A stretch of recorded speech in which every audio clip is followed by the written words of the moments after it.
Assalamu alaikum warahmatullah. Yan uwa don Allah, wannan baiwar Allah da kuke gani tana garin Makka, tana wani hotel da ake kira Land Premier. Ta zo gobe Laraba satin ta biyu a garin nan. So tun daga Madina ta bata, Allah ya sa aka sa ta a mota aka kawo ta garin Makka. So tana hotel din nan gaskiya stranded. Ba a san wani nata ba, kuma passport ɗinta da visanta da ticket ɗinta duka ba a samu ba, ba a san ina suke ba.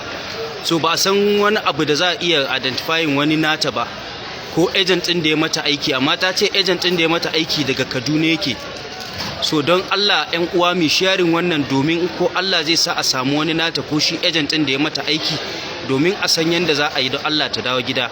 Wallahi tana nan tana kwana a reception, ko ɗaki babu. Don Allah a taimaka, ƴan uwa ke ɗan lura da ita da sauransu. Don Allah a taimaka a sharing. Allah ubangiji ya sa a dace. In an samu wani nata, sunanta Binta Tukur. Sunanta Binta Tukur. Ta ce tana Katsina ne. Wani gari ba Katsina?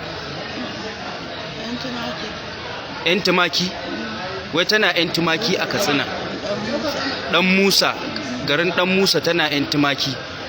Ko Allah zai sa a dace da Allah. Number na 07063169698, wanda Allah ubangiji ya sa ya santa da Allah sai ya kira number nan mu san yanda za a yi da Allah. Wassalamu alaikum.